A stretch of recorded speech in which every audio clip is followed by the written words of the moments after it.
Cambiando de tema con Julio Jiménez, el nuevo rostro de la información, aquí a través del diario 1+1 Nacional. Porque la información es poder. Usted tiene una cita de lunes a viernes para contrastar todas las opiniones. Todas las voces tienen eco en Cambiando de tema con Karina Rocha y Julio Jiménez. Los nuevos rostros de la información. Con una batería de grandes analistas e invitados de alto nivel, porque en 1+1 sumamos puntos de vista. De lunes a viernes, 14:30 horas centro, a través del diario 1+1, crítico y veraz.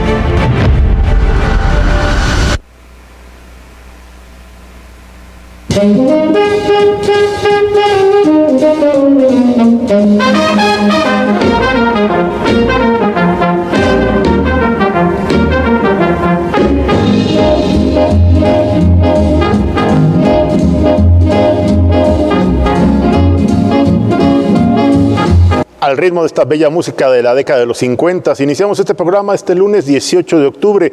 Soy Julio Jiménez y como siempre es un gusto saludarlo y sobre todo agradecerle su valiosa participación. Recuerde que estamos en 1+1 MX Oficial o si le prefiere www.1+1.com.mx. Hoy en la mesa de análisis platicaremos con el periodista Jorge Tinajero sobre el contexto del decreto el pasado sábado, precisamente para la regularización de los automóviles chocolate en la franja norte de nuestro país. ¿Cómo impactará económicamente?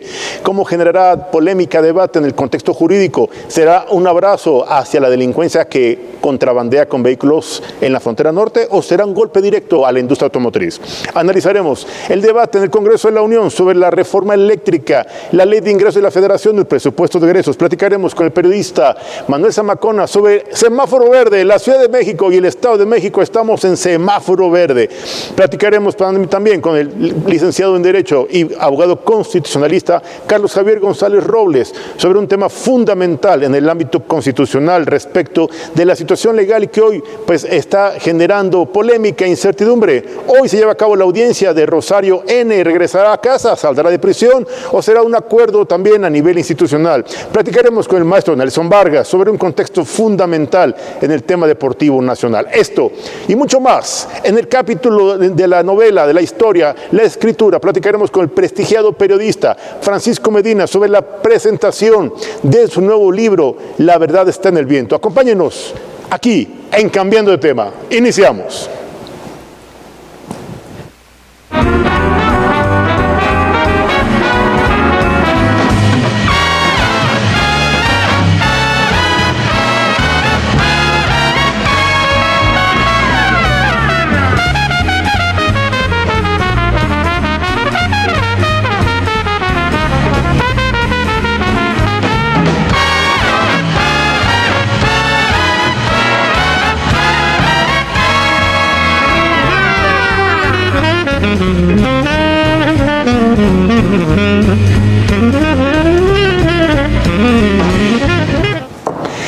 Como le comentaba, tenemos precisamente un programa lleno de temas de gran relevancia en el contexto nacional, jurídico, legislativo, económico y hasta literario. Tenemos una sección obviamente importante que vamos a estrenar precisamente con la presentación de obras literarias. Y hoy presente nos acompaña en el estudio un prestigiado periodista y escritor, sobre todo, Francisco Medina. Vamos a platicar más adelante con él sobre la presentación de su nuevo libro, una obra sin lugar a dudas que da respuesta precisamente a un tema que ha sido pues un reclamo de justicia en los últimos más de 50 años. Pero vamos primero a la entrevista que tenemos ya con el periodista, el líder de opinión, don Jorge Tinajero. Jorge, ¿qué tal? ¿Cómo estás? Buenas tardes. Muy buenas tardes, doctor Julio Jiménez. Los saludo con mucho gusto en este 18 de octubre del 2021, así como su amable auditorio. Gracias, don Jorge. ¿Qué está pasando en la franja fronteriza norte, don Jorge? ¿Qué pasa con este decreto firmado el pasado sábado, la legalización de automóviles de contrabando, mejor conocidos como automóviles chocolate? ¿Un impacto a la industria automotriz o abrazos a la delincuencia que contrabandea automotores?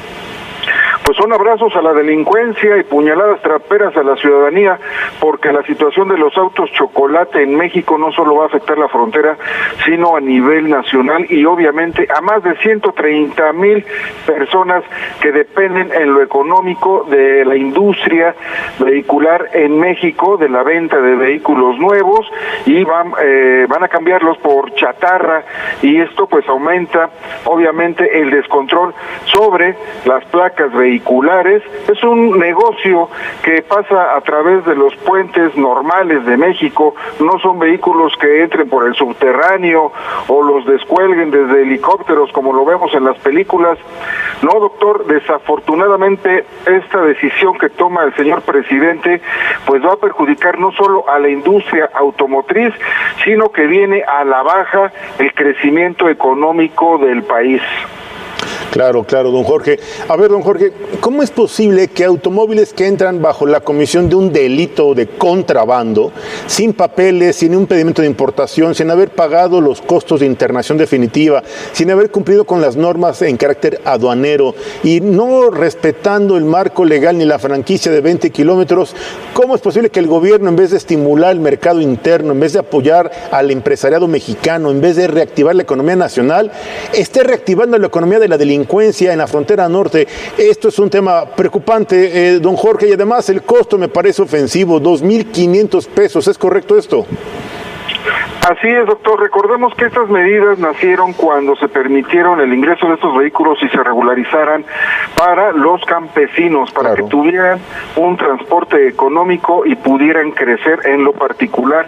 Hoy en día, a través de distintos gobiernos, y hoy que la 4T, bueno, nos indica que adiós a la corrupción, parece ser que se contradice, no parece ser, se contradice, porque esto sigue generando corrupción, y además esto va a pegar significativamente en la economía de muchísimas personas que tienen un negocio honrado, que están produciendo en México, que pagan impuestos, y esto no beneficia más que a la delincuencia, porque se les legaliza un negocio redondo que además va a traer también consecuencias en lo climático, porque son vehículos automotores ya usados, en donde no se les da el mantenimiento que debiera de ser, y que esto viene en detrimento de la economía, de la salud, de las políticas de tener productos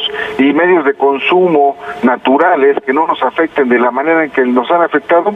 Definitivamente de las mañaneras salen verdades a medias, nubes de humo, persecuciones para todos lados, y esta noticia que esperemos que realmente pues tomen acciones los diputados, los senadores, y no la permitan, porque esto es únicamente dar abrazos a la delincuencia. A ver, Jorge, es un tema que está generando polémica, debate, porque tal parece que desafortunadamente este escenario pues no es solo para apoyar, como bien refería usted, a los sectores agropecuarios, ganaderos, agrícolas, que incluso ya en pasadas administraciones se les había dado este apoyo y se les había incluso dado el acceso a internar definitivamente estos vehículos. El problema ahora, don Jorge, es que está estribando en fomentar la delincuencia, fomentar este tipo de actos de contrabando, está legitimando a la delincuencia, está generando una grave, yo diría, competencia desleal al sector de la compra y venta de automóviles seminuevos certificados. No olvidemos, estos automóviles, por su tecnología, por sus avances en el año modelo, obviamente no van a poder internar los modelos 2020, 2021. Tendrán que ser modelos cuando menos 5 años abajo, 2015 más o menos. Pero estos vehículos, por su tecnología, por sus versiones incluso, pueden generar un atractivo muy serio para los consumidores, y esto puede impactar muy seriamente al mercado de automóviles seminuevos, que además, don Jorge, a nivel nacional, las concesionarias tienen como política incluso captar el mercado de consumidores de automóviles seminuevos. Seminuevos, ¿a qué me refiero? No pagan impuestos sobre la adquisición de automóviles nuevos, y estos vehículos chocolate no van a pagar ni tampoco ISAN, no van a pagar IVA. Obviamente con esta regularización pues es un tema que, con todo respeto, no va a beneficiar a nada ni a nadie, va a perjudicar a todos, y creo, y no, corríjame don Jorge, este dinero que se recaude de estas regularizaciones, si le podemos llamar así, por no llamarle trámite de legitimidad delincuencial, será destinado para el bacheo de las calles en Tijuana, Baja California, don Jorge. ¿Cómo es posible esto? Pues definitivamente no, doctor, y no es la solución, desincentivar a la industria privada, a los empresarios. Al contrario, hay que incentivarlos y hay que mejorar el parque vehicular. Esto también tiene tintes políticos, sin lugar a dudas, por eso hablaba yo de las verdades a medias. Son supuestos apoyos para las personas que menos tienen, pero que desafortunadamente llevan al país no solo a tener mayor pobreza, sino que va a aumentar el nivel de las personas que poco a poco se van a quedar sin trabajo, porque lo que debe hacer el gobierno es traer incentivos a la economía, darles los apoyos a los empresarios que están trabajando. Ojo, nunca hemos hablado de no regular, siempre debe de haber regulación y la práctica administrativa como debe de ser, fuera de todos aquellos malos manejos y corruptelas que se dan. Por eso es muy importante que quienes están asesorando al presidente, no sé si sea Marcelo Ebrard o Claudia Sheinbaum o el mismo Ricardo Monreal, la gente que está cercana a él, pareciera que se pretende acabar con la economía del país y manejarnos a modo, a gusto, como que no hay gente pensante en este país, ¿no? Desafortunadamente toda la clase política que está reinando en este momento pues está alineada con el señor presidente, no hay quien levante la cabeza, y medidas como estas son realmente para mover a la gente y tratar de llevarlos a un voto para Morena nuevamente, que difícilmente, yo creo que los mexicanos tarde que temprano tendrán que darse cuenta, y las políticas del presidente también tendrán que cambiar, porque esto nos lleva a generar mayor pobreza. El empresario definitivamente está golpeado en este país. Caray, don Jorge, estoy viendo en redes sociales, la verdad es que las reacciones han sido pues polémicas. Hay un debate, un sector de la población dice que esto ayuda a la gente pobre y que esto es pues darle la oportunidad a que gente de escasos recursos tenga acceso a un automotor, y que es pues gracias al presidente ellos tendrán por fin un automóvil. A ver, don Jorge, a lo mejor la gente no alcanza a entender que esto es chatarra, son vehículos de desecho, son vehículos que para los Estados Unidos ya no reúnen las condiciones de seguridad, que como usted lo refiere acertadamente, generan altos niveles de contaminación. Las propias aseguradoras ya no los quieren asegurar, por eso incluso su precio baja tanto, pues son vehículos tan baratos, son vehículos que incluso por su precio es tan barato y es tan bajo que aquí se vuelve tan atractivo, y son vehículos, la verdad es que, reitero, la competencia tecnológica entre México y Estados Unidos en cuanto a su nivel de producción, pues son mínimo 4 o 5 años de diferencia, y bueno, pues obviamente son vehículos que traen tecnología que para México serían un vehículo 2019-2020, pero bueno, don Jorge, estaremos dándole seguimiento puntual al desarrollo, a la implementación de este decreto, que me parece un despropósito, sin lugar a dudas, de carácter político, como usted también lo refiere, y bueno, habremos de estar muy atentos a las reacciones de las cámaras de la industria, a las centrales de estos sectores que generan en este país miles de empleos, que invierten millones de dólares en infraestructura, que sí pagan impuestos y que no están cometiendo un delito, y son a los que más este gobierno los está golpeando de manera artera, don Jorge. Pues como siempre es un gusto platicar con usted, don Jorge Tinajero, un destacado periodista, analista político y sobre todo amigo de Uno Más Uno. Le mandamos un fuerte abrazo y estamos en comunicación como siempre, felicitándolo por su gran programa allá en Grupo Radiorama en el 1590. Fuerte abrazo y muy buena tarde. Nos escuchamos más tarde, doctor, y la última pregunta para todo el auditorio, a ver cómo vamos a verificar las chatarras.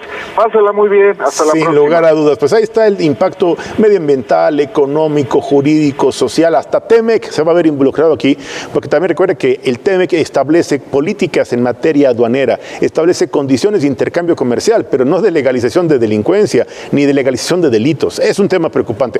Vamos a un pequeño corte y regresamos para platicar con el escritor, periodista, don Francisco Medina. Le comentaba de este importante libro, La Respuesta. Está en el viento. Es un libro que sin lugar a dudas recoge la experiencia y el conocimiento de un gran periodista, de un gran escritor que vivió, que conoció de primera mano este lamentable capítulo en la historia de México, sí, en el 2 de octubre de 1968, en la matanza de los estudiantes allá en Tlatelolco. Vamos a un pequeño corte y regresamos, no le cambie, seguimos en el 1+1, cambiando de tema, regresamos.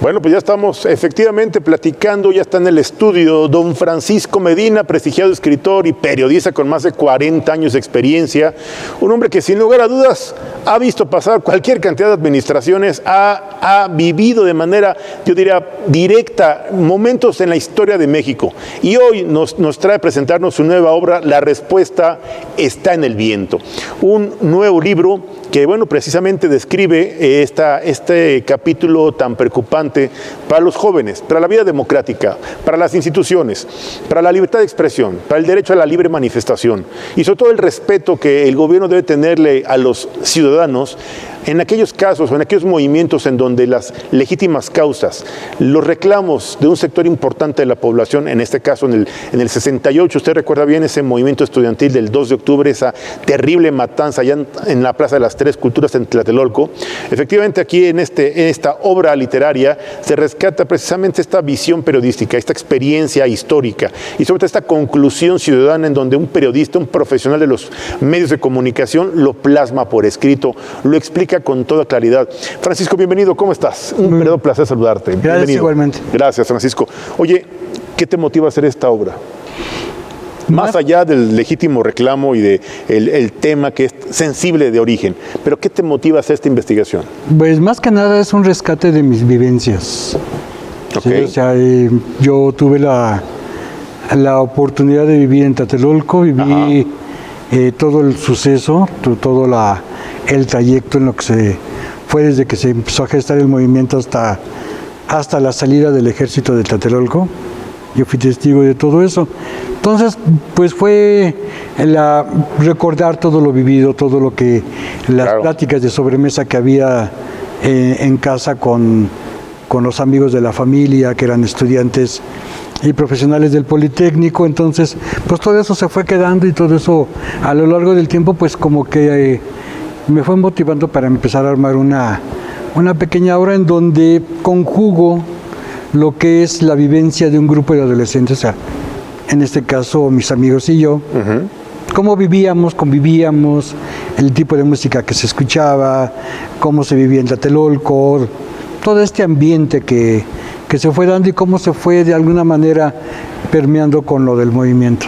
Claro. A ver, Francisco, es importante para nuestro auditorio recordarle que esta obra que hoy nos traes a presentar es precisamente esta novela que es evidentemente retratada bajo circunstancias históricas en aquel 2 de octubre del 68, cómo el gobierno, cómo el ejército, cómo las autoridades perseguían literalmente, privaban de la libertad y violaban los derechos humanos de jóvenes estudiantes, de ciudadanos que incluso fueron víctimas allá esta oscura noche en Tlatelolco, en donde, bueno, evidentemente tendrían que, me imagino, abordarse en esta obra, me imagino. Pues sí, más que nada, yo creo que no es tanto, digamos, buscar así la verdad como tal, pero sí... Digo, porque la respuesta está en el viento, amable auditorio, pues sí, es un título que nos atrae, que nos interesa, pues conocer, ¿no? Porque la respuesta, las preguntas hay muchas, Francisco. La verdad es que, mira, esta obra lo que busca es retratar cómo fueron los sucesos, sin, digamos, buscar más allá de un análisis político o un análisis social, ¿no? Más que nada es rescatar la vivencia, rescatar el momento, rescatar cómo fue el desarrollo del mismo movimiento ahí en Tlatelolco, ¿no? Eso fue más que nada el el motivante de la... O sea que esta novela es una descripción, una crónica de los hechos, una descripción histórica, pero no es un análisis sobre los hechos, en pocas palabras. Sí, en pocas palabras no es un análisis, una narración de los hechos. Ok. Bueno, ¿y esta obra en dónde la pueden encontrar en nuestro importante auditorio, Francisco? Pues está ahorita en las librerías del Fondo de Cultura y en el sótano. Pues ya está, amable auditorio, La respuesta está en el viento. Novela histórica, una crónica del periodista y escritor Francisco Medina. Sin lugar a dudas, una novela que vale la pena recomendar y que bien vale la pena leer, que sin lugar a dudas es una obra que, pues como bien lo refiere don Francisco Medina, es una crónica, una descripción de circunstancias, de lugar, tiempo y modo, en donde jóvenes pues fueron víctimas de esta terrible acción por parte del gobierno.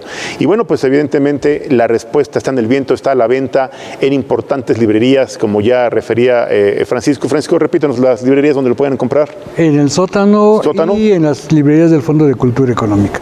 Fondo de Cultura Económica. Bueno, pues yo quiero agradecerle a don Francisco Medina esta tarde que nos haya presentado, que nos venga a presentar y a compartir su nueva obra, La respuesta está en el viento.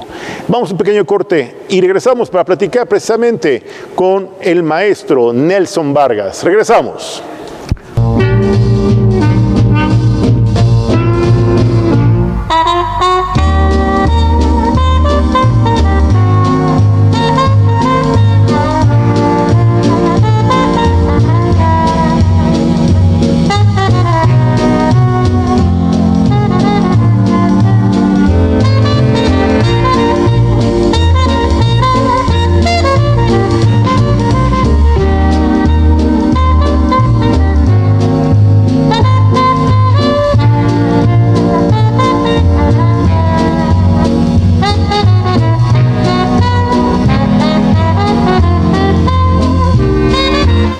Ya estamos de regreso con nuestra compañera Berenice Telles. Berenice, allá desde la alcaldía Xochimilco, vamos a hacer un enlace Zoom para que nos platique qué está pasando ya en esta importante, histórica, emblemática alcaldía en el marco de la celebración del 1 y 2 de noviembre. Ya están precisamente con estas fiestas, estas tradiciones, usos y costumbres que allá en Xochimilco pues son tradicionales cada año, la puesta en escena precisamente de obras de teatro. Y claro, ya sabe usted el recorrido ya en trajineras, es algo maravilloso. Tenemos ya vía Zoom a mi compañera Berenice Telles. Berenice, ¿cómo estás? Buenas tardes, qué gusto saludarte.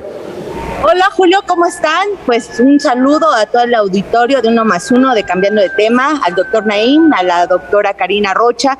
Y bueno, pues aquí estamos en la Laguna del Toro. Mira nada más, aquí tenemos a la Llorona, tenemos a la Catrina aquí a nuestras espaldas, tenemos esta pirámide y bueno, pues invitar a todo el auditorio de 1+1 a que acuda a esta emblemática, como ya lo mencionaste, emblemática representación de la Llorona y otras actividades que hay en Xochimilco. Quiero comentarte, aquí tenemos a nuestra representante del gobierno de la alcaldía que nos va a mencionar un poco de las actividades que se tienen para esta temporada de Día de Muertos. Hola Adriana, buenas tardes. Hola, muy buenas tardes. Pues aparte de la oferta turístico-cultural que tenemos en los diferentes embarcaderos, como son las obras y las puestas en escena, que tenemos 6, en este año vamos a tener también ofrendas en algunos lugares del centro de Xochimilco, en algunas casas de cultura, vamos a tener exposiciones fotográficas, conciertos también con artistas reconocidos y bueno, pues a través de nuestra página de la Alcaldía Xochimilco, de nuestra fanpage, van a poder conocer toda esta oferta que además es totalmente gratuita y es para toda la familia. Muchas gracias Adriana y bueno, pues aquí estamos. Mira, nos vamos a acercar un poquito acá donde está nuestra Catrina para que ustedes la conozcan y este charro negro para todas las damas, por supuesto, que acá está un saludo para el auditorio de 1+1. Hola, ¿qué tal a todo el auditorio de 1+1? Los invitamos a que no se pierdan la Catrina en Trajinera en Xochimilco. Síganos en lacatrinaentrajinera.com, disponibilidad, boletos y fechas. Muchas gracias. Y bueno, pues qué te digo de este maravilloso ambiente. Ya estamos acá muy divertidos y bueno, pues los esperamos por acá. Julio, un placer, por supuesto, un saludo al alcalde de Xochimilco, José Carlos Acosta, que bueno, pues ha puesto todo su empeño para que esto se lleve a cabo. Aquí tenemos a nuestras flores más bellas del ejido. Manden un saludo al auditorio de 1+1, por favor. Les queremos mandar un saludo al auditorio, a todos los que nos están viendo. Los invitamos también a que vengan a disfrutar de Xochimilco, de las obras, del misticismo que se esconde aquí entre los canales y entre las chinampas. Claro, Xochimilco los espera, así que no falten. Miren estas hermosas coronas, miren a nuestras dignas representantes de la belleza de los ejidos de toda la ciudad. Y bueno, pues Julio, ¿qué te puedo decir? Berenice, sin lugar a dudas, maravilloso esta oferta cultural, pero precisamente rescatando las tradiciones, los usos y costumbres allá en Xochimilco, en el marco precisamente de la celebración de noche, obviamente la noche del 1 y 2 de noviembre. Oye, Berenice, ¿cuándo empiezan estas puestas en escena de la Catrina en las presentaciones de las obras de teatro de la Catrina? ¿Cuándo van a empezar? Pues ya el 29 de octubre, el 29 de este mes, inician ya las representaciones. Sin embargo, te quiero comentar que ya hay muchas actividades culturales aquí en Xochimilco en este marco de celebración del Día de Muertos. El día de hoy, el alcalde José Carlos Acosta mencionó que hubo una recuperación, un operativo para recuperar la zona arqueológica de Xochimilco, lo cual, bueno, pues es muy importante, una noticia de suma importancia para Xochimilco y para nuestra ciudad, por supuesto, para toda la oferta turística. Sin lugar a dudas. Oye, Berenice, vemos que ya estamos en semáforo verde. ¿Qué tanta gente, qué tanta población está en este momento ocupando las trajineras tan tradicionales allá en Xochimilco? La verdad es que es otro tema que justamente se tocó en esta conferencia de prensa, donde pues sí ha afectado de manera importante todo lo que es el tema turístico. Así es. El confinamiento, pues sí, ha hecho grandes estragos en este sector. Sin embargo, pues aquí se van a tomar todas las medidas sanitarias recomendadas por la Secretaría de Salud para que la gente pueda acudir con toda confianza que no se va a poner en riesgo de ninguna manera la salud, ni mucho menos. Y pues el uso de gel, cubrebocas, acá tenemos nuestro cubrebocas. Claro. Y bueno, pues la sana distancia, ya sabes. Maravilloso. Acá está la Llorona. Así es, estamos viendo algunas imágenes, efectivamente. Oye, increíble. Oye, y veo que hay una representación, obviamente hay monumentos, hay ofrendas, ya están con los trabajos rumbo a esta celebración de la Noche de Muertos. Aclaro, día 1 y día 2 es el Día de Muertos en México.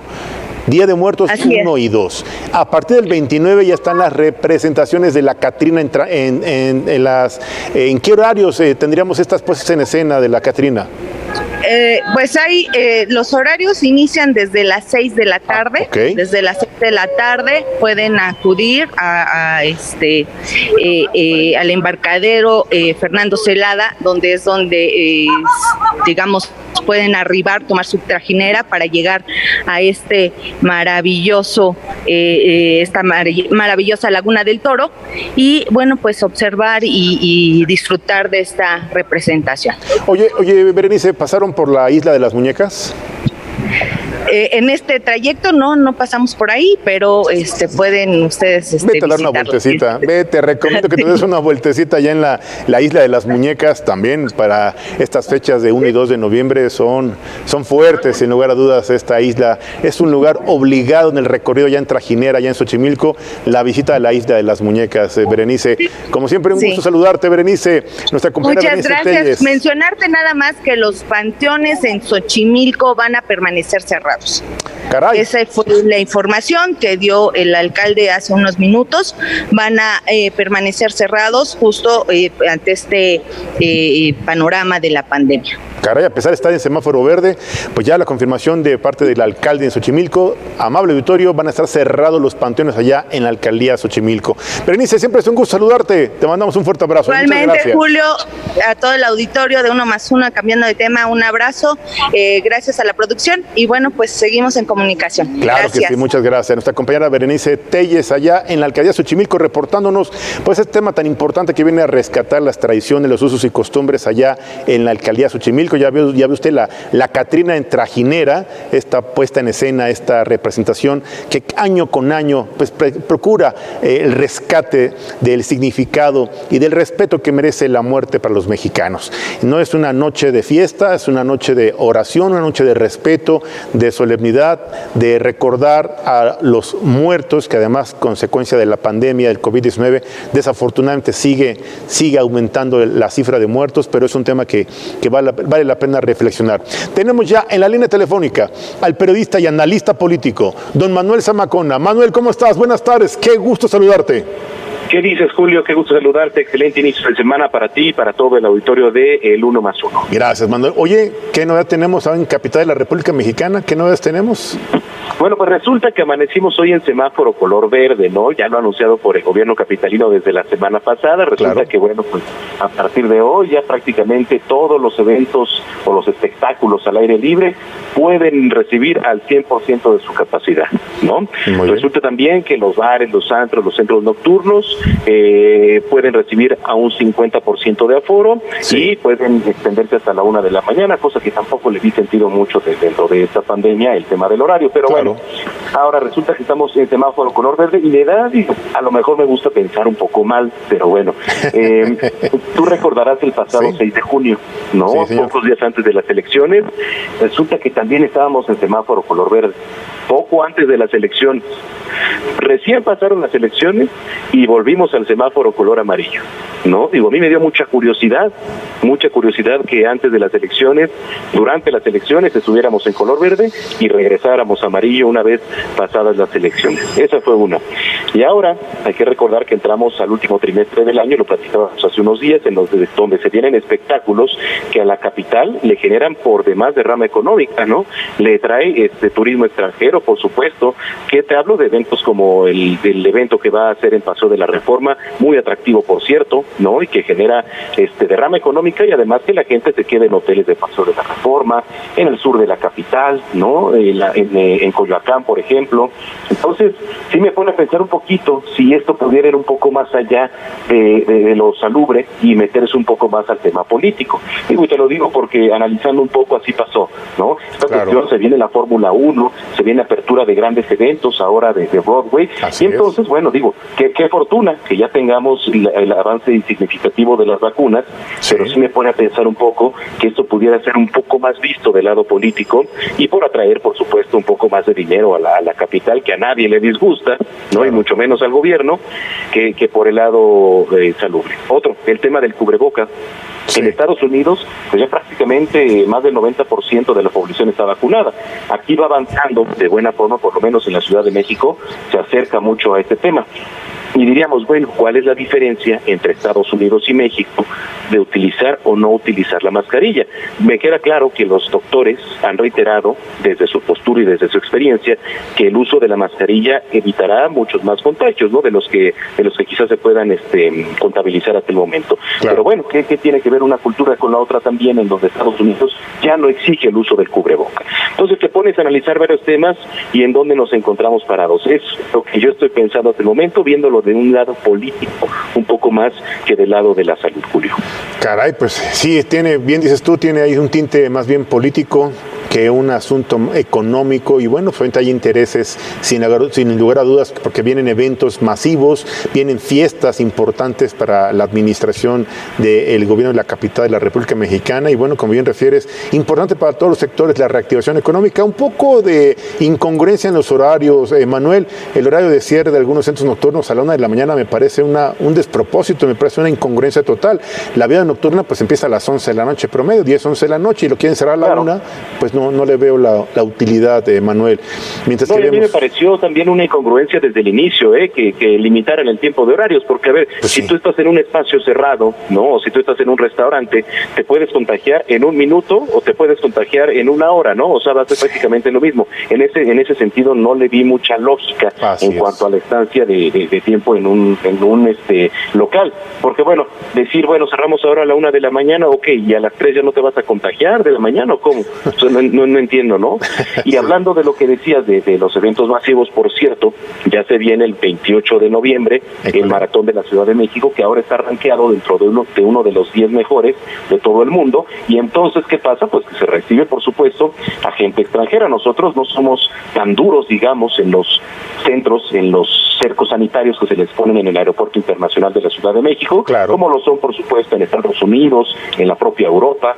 Entonces, facilita eso, que haya mucho más afluencia de extranjeros aquí. No estoy diciendo que esté mal, al contrario, la verdad es que nos da mucho gusto que haya reactivación económica, nos da gusto que otra vez empiece a ir a la normalidad todo, pero sí me dio mucha curiosidad que en fechas específicas y en momentos específicos, ahora hablabas de las trajineras, por ejemplo, ¿no? Un lugar emblemático que recibe muchísima gente, pero sí me da un poco de curiosidad pensar, no sé, a lo mejor estoy pensando mal, pero es el punto de vista que yo tengo. Pues ahí estaremos muy atentos a estos importantes eventos. Manuel, como siempre, agradecemos tu puntual comentario, tu análisis que nos lleva a una reflexión, a una opinión objetiva y sobre todo a esta conclusión en donde, aquí juegan diversos intereses, juegan obviamente enfoques distintos, pero lo mejor de todo, ¿sabes qué es, Manuel? Que estamos regresando a una normalidad con las debidas medidas de precaución, con los protocolos de prevención, evitando en todo momento el contagio, efectivamente, pero veo que se va a reactivar de manera muy interesante la industria sin chimeneas, que es el turismo, y esto va a ser algo muy importante para la economía nacional, Manuel. Sí, esa es una, y sabes que también que los niños ya poco a poco empiezan a ir a las escuelas, los padres de familia van perdiendo, digamos, este miedo de llevar a los pequeños, ¿no? Afortunadamente, según el gobierno capitalino, no se ha registrado algún caso de preocupación en alguna de las escuelas. Ha habido situaciones aisladas, ¿no? En relación con la pandemia del COVID-19, afortunadamente es lo que dice el gobierno capitalino, pero esperemos que poco a poco esto comience a tomar forma y comience a tomar una normalidad deseada. Perfecto. Manuel, como siempre, de verdad es un gusto saludarte. ¿Tus redes sociales dónde te podemos seguir? Gracias, estimado Julio. Me pueden seguir en @Zamacona al aire, en todas las redes sociales, @Zamacona al aire, y nos escuchamos sábados y domingos en punto de las 2 de la tarde en Zona de Noticias a través de Heraldo Radio, contando con tu participación todos los sábados, Julio. Muchísimas gracias, don Manuel Zamacona, prestigiado periodista y reconocido analista político. Fuerte abrazo y como siempre un gusto saludarte. Un abrazo, saludos y excelente semana. Gracias, fuerte abrazo. Ya escuchó usted la recomendación, el comentario, el análisis y la conclusión de una voz autorizada. Don Manuel Zamacona, prestigiado periodista y analista político, pero sobre todo amigo de Uno más Uno. Vamos a un pequeño corte y regresamos ahora sí para platicar con el maestro Nelson Vargas sobre este tema en el contexto político, económico y deportivo. Vamos a un pequeño corte y regresamos. Acompáñenos.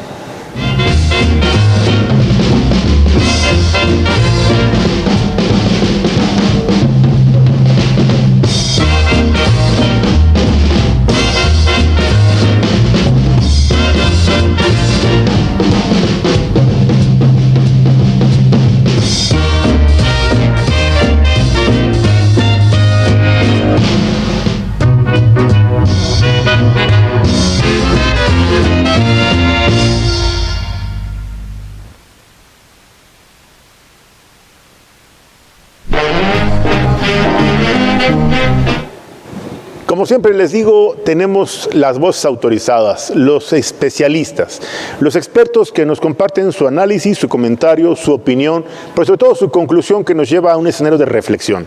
Quiero agradecer especialmente que tenemos en la línea telefónica a un gran amigo, al maestro Nelson Vargas, una leyenda del deporte olímpico. Maestro, muy buenas tardes, qué gusto saludarlo. ¿Qué tal? ¿Cómo le va? Buenas tardes, para servirle. Gracias, maestro. Oiga, ¿qué está pasando en el contexto del deporte nacional? ¿Qué peligroso desastre organizacional? ¿O qué realmente estamos a tiempo de rescatar el deporte olímpico mexicano? Yo creo que hay mucha oportunidad de que las autoridades reaccionen para este ciclo olímpico. Claro. Y se hagan mejor las cosas que el anterior, porque el anterior fue un desastre. Y bueno, le echamos la culpa a la pandemia, ¿no? Claro. Pero yo creo que si desde este momento empezamos a trabajar muy fuerte para que se planifique correctamente todos los eventos. Miren, tenemos en este momento ya el primer evento a nivel internacional, que es los Juegos Panamericanos Junior, que se van a llevar a cabo en Cali, Colombia, a partir del 25 de julio. Son unos juegos donde México envía una delegación de cerca de 500 deportistas, 450, que básicamente es en todos los deportes, y ya están hechas las selecciones, y desgraciadamente volvemos con errores garrafales. Por ejemplo, la natación, ya escogieron a los entrenadores que asisten, y aunque usted no lo crea, yo llevo de mis escuelas 8 deportistas, o sea, 8 deportistas de natación que van a los juegos, y no consideraron a ningún entrenador. Esto es una represalia de parte del presidente de la Federación Mexicana de Natación, Quiriento y David Calleja. Sí. Y también eso es corrupción, ¿no? Dejar fuera entrenadores que tienen derecho y no tomar en cuenta gente que ha trabajado con los jóvenes, ¿no? Eso es por un lado. Por otro lado, pues va a ser la primera medición para el deporte nacional, a ver cómo nos va en estos Juegos Panamericanos Junior. Son jóvenes de 22 años para abajo. Sí. Que no cambia mucho el esquema. A mí no me gusta mucho que digan Juegos Panamericanos Junior cuando son de 22, 23, 20, algunos hasta 23 años, cuando pues, a mí me hubiera gustado que fueran de 18 para abajo, pero bueno, así están estipulados por la gente que organiza este tipo de eventos. Ahí veremos realmente qué se ha hecho en materia de planeación, en materia de organización para nuestros jóvenes que asisten a estos juegos y que tienen que estar en la inauguración el día 25 de noviembre. Ya estamos casi a un mes de estos juegos y va a ser muy bueno una evaluación mediana antes de cualquier campeonato mundial que se va a llevar a cabo en el año 2022, sí. Los campeonatos mundiales de muchos deportes.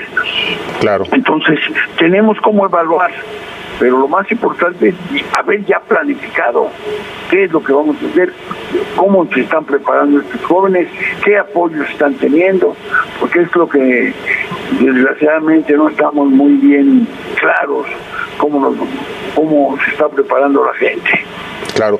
Maestro, vale la pena recordar que, bueno, ha habido escándalos de corrupción, ha habido investigaciones por parte de las autoridades, ya hay incluso pues autos de vinculación a procesos sobre dirigentes de algunas federaciones deportivas, y mientras tanto los daños colaterales, mientras tanto los deportistas profesionales, los olímpicos, los de alto rendimiento están abandonados en total estado de indefensión y nadie hace nada por ellos, maestro. Esto es terrible. Mire, yo le puedo decir que esto pasa en las actividades acuáticas de nuestro país. Claro. En los demás deportes a mí no me consta, porque no estoy muy metido en eso. Lo que sí estoy metido es en todas las actividades acuáticas, y sí es una desgracia lo que está pasando con el deporte acuático, las 4 disciplinas: clavados, natación, nado sincronizado y polo acuático. Claro. Por cierto, el polo acuático ni mencionarlo, porque no existe en nuestro país un deporte tan importante en el mundo, y el polo acuático aquí nadie lo toma en cuenta ni se preocupa por él. Entonces, yo creo que ya es hora que haya una dirigencia en las actividades acuáticas y que las autoridades del deporte mexicano entiendan que no pueden dejarla a la deriva. El deporte acuático no tiene ningún lineamiento para estas 4 disciplinas. Es gravísimo lo que está pasando, y ojalá las autoridades de México entiendan que darle la responsabilidad a una persona que casi está listo para una sentencia y que no se ha preocupado para nada. Yo creo que ya es hora que el grupo que maneja el deporte mexicano, que sea la CONADE, el Comité Olímpico, ya tomen acción para hacer ya una elección, porque requerimos una elección en la Federación Mexicana de Natación. Claro. Pues aquí vale la pena la mención, pues es la consecuencia natural de poner en lugares estratégicos al frente de estas federaciones a amigos, a cuates, a personajes que no saben, que no entienden y que tampoco están comprometidos con el deporte y mucho menos saben de la administración de estas federaciones que son determinantes para el buen desarrollo y desempeño de nuestros deportistas mexicanos, maestro. Aquí es la reflexión. Yo creo que es muy importante que la sociedad sepa que los puestos de federativos se ganan a base de elecciones. Claro. Y quien tiene el derecho de votar por un consejo directivo de una federación son las asociaciones de cada uno de los estados. Pero está también hecha la forma, cómo se protegen entre las asociaciones o las federaciones, que por lo general no hay, siempre queda permanentemente, quedan en los puestos gente, solo van cambiando de nombre los mismos del consejo directivo. Por eso es importante que se legisle urgente para que no haya reelecciones, ¿no? Porque tenemos deportes que tienen más de 30 años, gente al frente de las federaciones nacionales, como es, por ejemplo, el boxeo, como es, varios deportes tienen muchos años. Tenemos que buscar que se legisle para que de ninguna manera duren más de 4 años, lo que dura un ciclo olímpico. Claro. Es extraordinario. Y ahora que entra la nueva administración en la Cámara de Diputados, la nueva legislación, ojalá la Comisión de Juventud y Deporte entienda que es importante legislar para que la gente no se eternice en los puestos de elección que son los consejos directivos de las federaciones nacionales. Claro, habrá que estar atentos y hacer el exhorto correspondiente a los legisladores, a nuestros representantes populares, para que hagan lo propio desde su trinchera legislativa y, como usted bien refiere, no permitan que se llegue a estos cotos de poder y se mantenga personajes 2, 3, 4, 5 reelecciones y no haya poder humano ni institucional que los pueda remover y esto se vuelva pues un coto de negocio, de intereses personales o de grupo, maestro. Como siempre, es un verdadero gusto platicar con usted, agradecerle como siempre su análisis, su comentario y molestarlo si en la semana podemos volverlo a llamar para que nos comparta su comentario y su análisis sobre algunos temas que también tenemos pendientes en la agenda, maestro. Muchas gracias, estoy para servirle, don Julio. Le mando un fuerte abrazo y le deseo un excelente inicio de semana al maestro Nelson Vargas aquí en 1+1. Regresamos, vamos a un pequeño corte y regresamos para platicar un tema polémico que ha generado debate, pues ya los abogados están pues argumentando en estas audiencias diferidas sobre el caso de Rosario N, si es que pudiera recuperar la libertad, llevarse el juicio, el proceso desde un domicilio en donde se encuentre bajo la figura del arresto domiciliario, bajo estas medidas cautelares en donde podría estar incluso bajo el uso de un brazalete electrónico, pero habrá que esperar, habrá que escuchar la opinión de expertos y especialistas sobre este tema que ha generado polémica, en donde pues, la prisión justificada de Rosario N ha sido un tema que ha generado debate. Vamos a un pequeño corte y regresamos aquí en 1+1, cambiando de tema, regresamos.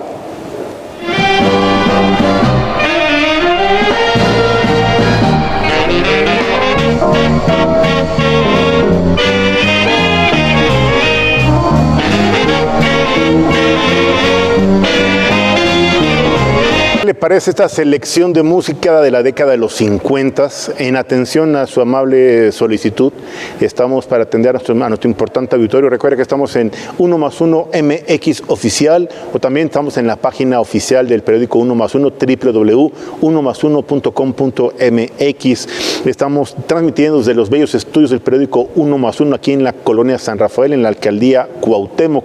Y bueno, precisamente estoy checando en redes sociales, evidentemente es un tema que vale la pena recordar, aclarar, que Rosario N está siendo procesada, está privada de su libertad, está en un reclusorio preventivo.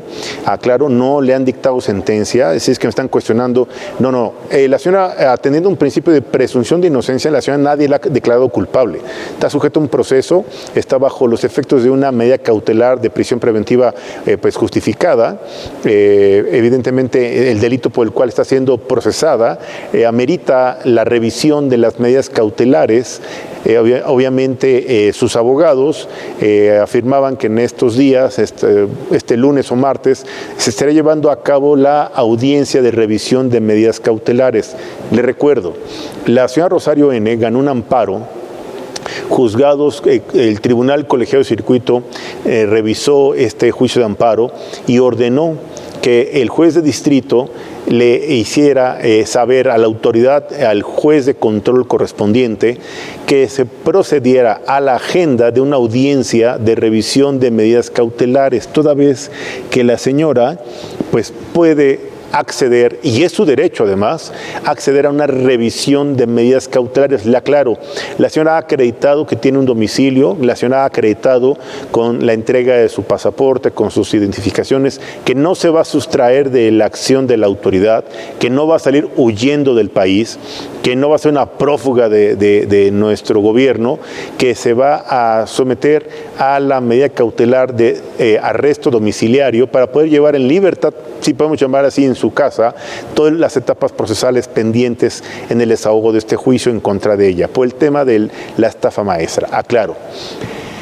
la señora ganó un amparo en donde se le ordenaba al fiscal general de la República, al doctor Hertz Manero, ¿sí?, a don Alejandro Hertz Manero, que se abstuviera de hacer comentarios, especulaciones, señalamientos o ejercicios de comparación entre el trato preferencial que recibe el hoy también sujeto a este juicio, en donde pues fue, aclaro, el exdirector de Pemex, que bueno, Emilio N., que fuera prófugo de este gobierno, que tuvieran que detenerlo allá en España y más de 1 año, 8 meses para poder extraditarlo a nuestro país, llegó, confesó, así le aclaro, confesó y se adhirió a un criterio de oportunidad bajo las condiciones de testigo colaborador.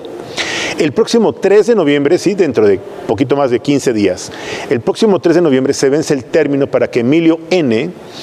pueda entregar los elementos, las pruebas, las evidencias, los documentos o la información que él está pues ofreciendo a la autoridad investigadora para que cumpla con esta figura de testigo colaborador, para que aporte los elementos, los indicios en donde él está haciendo señalamientos y vinculando a otros personajes de la pasada administración de Enrique Peña Nieto en diversos actos de corrupción o incluso en actos constitutivos presuntamente de delito o con conductas aparentes de delito. El señor que usted recuerda, Emilio N., exdirector de Pemex, hoy beneficiario pues, de los beneficios y comodidades que da un criterio de oportunidad, yo le llamo de impunidad, permítame llamarlo así personalmente.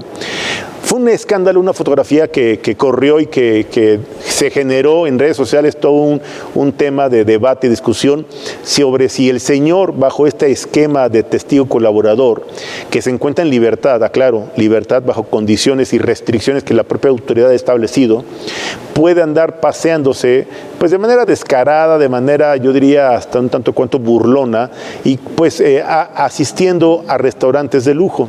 Bueno, pues ¿qué cree? Es perfectamente legal. La figura del testigo colaborador le permite al señor pues, que pueda salir libremente. El señor no tiene ninguna restricción, no hay ninguna medida cautelar. El señor todavía no ha declarado ante un juez y cuando lo intentaron hacer dijo que estaba enfermo y que no podía declarar y que por eso estaba en su casa encerrado. Ya usted aquí puede dar cuenta de algunas imágenes en donde, bueno, pues aquí están documentando que el señor pues anda libre, tranquilo, si usted quiere llamarle con un acto de cinismo o de descaro, como la justicia en México pues no es ni justa ni es pareja, en donde pues en este contexto el fiscal general el año pasado, en un evento convocado por un organismo académico, lo cuestionaban sobre el trato diferenciado entre Emilio N. y Rosario N. 2 exfuncionarios de la administración de Enrique Peña Nieto, uno exdirector de Pemex y la otra exsecretaria de Desarrollo Social. El tema es que a uno pues se le da un trato preferencial, se le dan todas las facilidades, toda la libertad bajo este esquema de testigo colaborador. Y así lo señaló el fiscal general.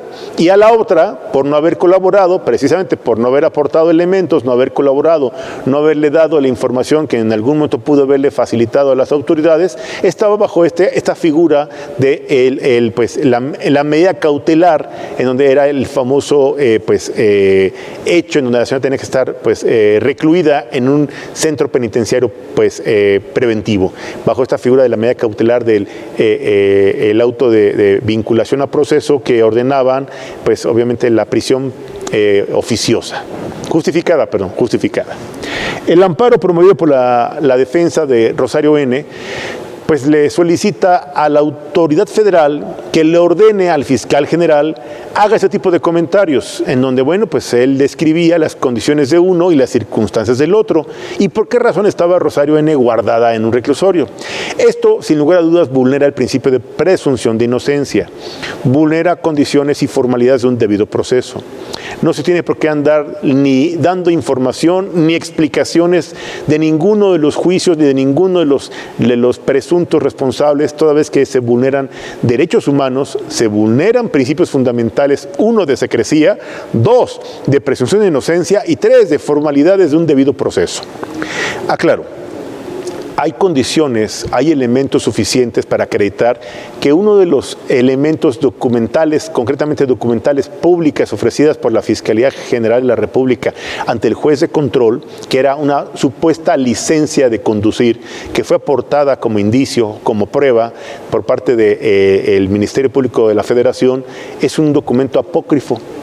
Es decir, ese documento no existe. Lo construyeron, lo fabricaron, aparentemente ya la autoridad se pronunció en relación a este documento presentado por la Fiscalía General, con lo que, evidentemente ahí se abre la puerta y ya hay elementos para acreditar, uno, que la señora Rosario N. tiene un domicilio cierto, tiene un lugar donde puede permanecer a disposición de la autoridad, puede utilizar un brazalete electrónico y solicita se le haga una revisión, una audiencia de revisión de medida cautelar y se pueda modificar el auto, obviamente, que ordena su encierro en este auto de vinculación a proceso con la solicitud de prisión preventiva justificada a una ya condición de medida cautelar en donde se pueda acceder a un arresto domiciliario y ella sí estar sujeta a este domicilio bajo brazalete electrónico con todas las medidas de seguridad que esto amerite. La señora no va a andar comiendo en restaurantes de lujo en las Lomas de Chapultepec, no. Simplemente sale del centro penitenciario y se va a su casa a seguir cumpliendo con las etapas pendientes de este juicio al que está siendo sometida. La señora no se le ha dictado sentencia, no le van a dictar sentencia en esta audiencia, no van a resolver el fondo del juicio, únicamente es una audiencia para resolver, para revisar y en su momento autorizar la revocación de la medida cautelar de prisión o justificada por la medida cautelar de, obviamente, un arresto domiciliario.